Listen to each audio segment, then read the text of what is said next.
Salut à tous et à tous, on va regarder les dernières notions du module 2, donc il en reste vraiment pas beaucoup. C'est en fait des fonctions rattachées au tableau. Donc vous allez trouver dans la dernière feuille de l'aide-mémoire cette page-ci qui montre comment on peut rajouter un élément dans un tableau, d'en retirer soit à la dernière position ou à la première position du tableau, puis également comment pouvoir retirer un élément à n'importe quelle position d'un tableau.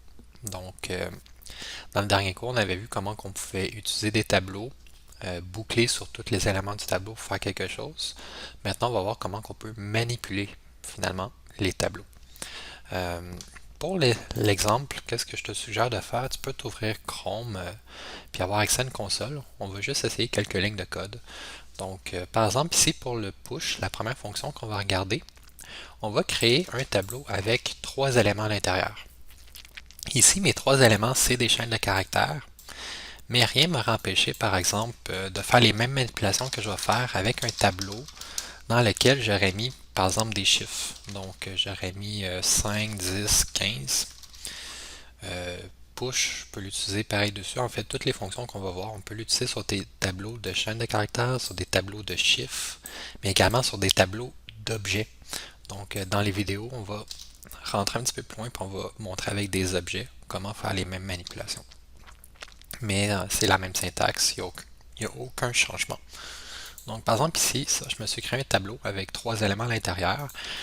Si je regarde la longueur de mon tableau, j'ai tableau.length, je me rends bien compte que j'en ai trois. Et comme on est dans la console, il y a un petit quelque chose de particulier, on peut taper juste le nom de notre tableau. Puis ça nous affiche euh, dans la console chacun des éléments du tableau avec à côté, à gauche, l'index où est-ce qu'il se trouve dans le tableau. Donc on se souvient que le premier élément se trouve tout le temps à l'index 0, puis après ça, le deuxième élément se trouve tout le temps à l'index 1, puis le troisième élément dans un tableau se trouve tout le temps à l'index 2. Donc maintenant, qu'est-ce que je vais essayer de faire? C'est je vais essayer de faire un push. Donc, par exemple, je fais gtableau.push.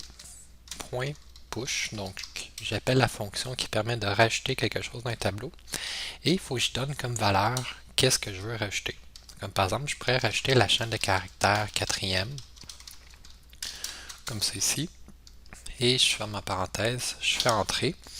Maintenant, si je regarde la longueur de mon tableau, j'ai bien quatre éléments. Ici, je décide dans la console de regarder le contenu de mon tableau. Je me rends bien compte qu'il y a un élément qui a été rajouté à la fin, à l'index 3, qui est la chaîne de caractère quatrième. Donc, qu'est-ce que j'avais donné entre les parenthèses du push? Ça se retrouve ici. Bon. Sinon, une autre manière de faire, mais c'est qu'aussi j'ai passé carrément la chaîne de caractères dans le push, mais rien ne m'aurait empêché par exemple de faire une variable que j'appelle nouvel élément. Je mets la chaîne de caractères cinquième dedans, puis après je préfère gtableau.push de nouvel élément comme ça ici. Et là, si je regarde mon tableau dans la console, je vais me rendre compte que j'ai la chaîne de caractères cinquième à la position 4, donc à la toute fin. Donc, à part de ça, on va regarder également une autre fonction. Donc là, je vais effacer le contenu de ma console. Une fonction qui permet d'aller retirer le dernier élément d'un tableau. Donc, juste pour réinitialiser les choses, je vais prendre cette ligne-là ici, je vais la réexécuter, je vais me recréer un tableau avec trois éléments. La fonction qu'on va regarder, elle s'appelle pop. Fait que pop, ça permet de sortir le dernier élément d'un tableau.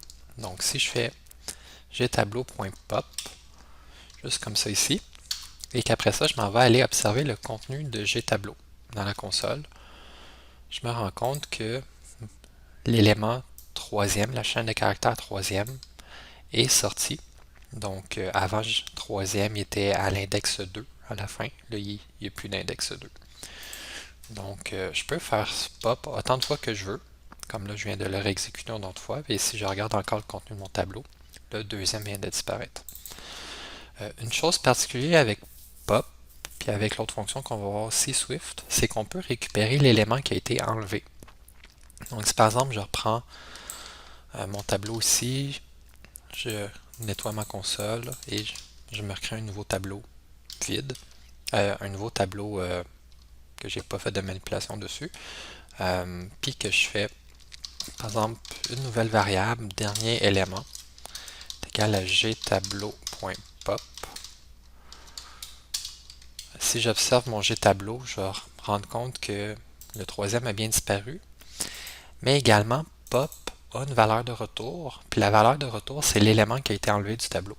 Donc là, dans dernière variable, si je regarde son contenu dans la console, je me rends compte qu'il contient le troisième, donc l'élément qui était ici, j'ai pu le sauvegarder. Donc c'est une petite particularité de pop ici.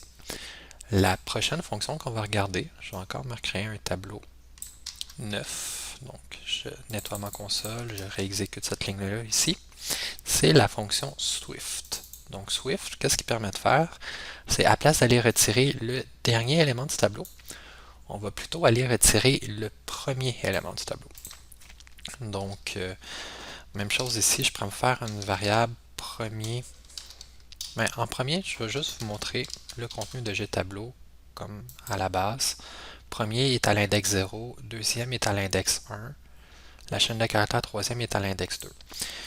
Là, je vais me créer une variable premier élément. Je vais dire c'est égal à gtableau.swift. Maintenant, si je regarde premier élément, je me rends compte que l'élément qui a été retiré du tableau a bien été sauvegardé dans la variable premier élément, parce que Swift, comme pop, retourne une valeur, puis c'est la valeur, l'élément du tableau qui a été retiré. Mais si je regarde maintenant le contenu de tableau, on pourrait se dire, ok, ben, l'élément ici, le premier est enlevé, fait qu'il reste juste l'index 1 et l'index 2. On va se rendre compte de quelque chose de particulier.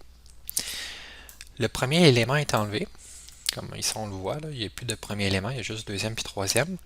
Cependant, il ne peut pas avoir de trou dans un tableau. Donc le premier élément, même si c'est la chaîne de caractères deuxième, il faut qu'il possède l'index 0 pour indiquer que c'est le premier élément du tableau. Même chose, troisième, comme c'est rendu le deuxième élément dans mon tableau, ben, il doit posséder l'index 1. Fait qu'automatiquement, quand on supprime dans un tableau, les index vont tout le temps se recalculer automatiquement pour que le premier élément ait l'index 0, le deuxième à l'index 1. Donc, petite chose à retenir par rapport au Swift. La prochaine notion qu'on va regarder, c'est le splice. Donc le splice, ça permet d'aller retirer un élément du tableau, peu importe où est-ce qu'il se trouve. Donc, par exemple ici, je vais aller copier cette chaîne de caractères-là pour pouvoir me créer un tableau avec 5 éléments. Ici, moi, je souhaite aller retirer la chaîne de caractères troisième. Comment je peux faire? Bien, premièrement, j'ai besoin de savoir à quel index il se trouve. Fait que la chaîne de caractères premier se trouve à l'index 0, la chaîne de caractères deuxième se trouve à l'index 1, la chaîne de caractères troisième se trouve à l'index 2. Donc je peux marquer gtableau.splice, donc la fonction splice, et splice a besoin de deux valeurs pour fonctionner. La position de l'index où est-ce que tu veux supprimer ton élément. Donc à quel index tu veux commencer ta suppression, donc à partir de l'index 2, à partir d'ici, virgule, le nombre d'éléments que tu souhaites supprimer. Donc très souvent, c'est juste un élément qu'on veut supprimer. On va mettre un virgule 1 comme ça ici. Et si je fais Entrée, et qu'après je m'en vais aller regarder le contenu de mon tableau dans la console, je me rends compte que troisième a bien disparu. Il n'est plus là. Et également, comme avec le Swift, comme il y a un trou qui a été généré ici, troisième a été enlevé, mais quatrième et cinquième, leurs index ont changé. Avant, quatrième était à l'index 3, puis cinquième était à l'index 4, mais comme l'élément troisième a parti, ben les chiffres se sont recalculés. Puis c'est ça. Donc il n'y a jamais de trou, c'est tout le temps de suite 0, 1, 2, 3, 4, jusqu'à temps qu'on arrive à la fin du tableau. Donc ça c'est un premier exemple d'utilisation du splice. Un deuxième que je vais faire, je vais aller recopier mon tableau ici. C'est qu'on peut faire varier, par exemple, je voudrais aller supprimer les trois premiers éléments. Donc, premier, deuxième, troisième, je voudrais l'enlever, mais je voudrais garder quatrième, cinquième. Ben, un petit peu avec ce qu'on a dit tantôt, on pourrait faire un splice, dire à partir de quel index je veux commencer ma suppression. Donc, à partir de l'index 0. Et combien je vais en supprimer? Là, je devrais supprimer un élément, deux éléments, trois éléments. Donc je mets 1,3 comme ça ici et je fais Entrée.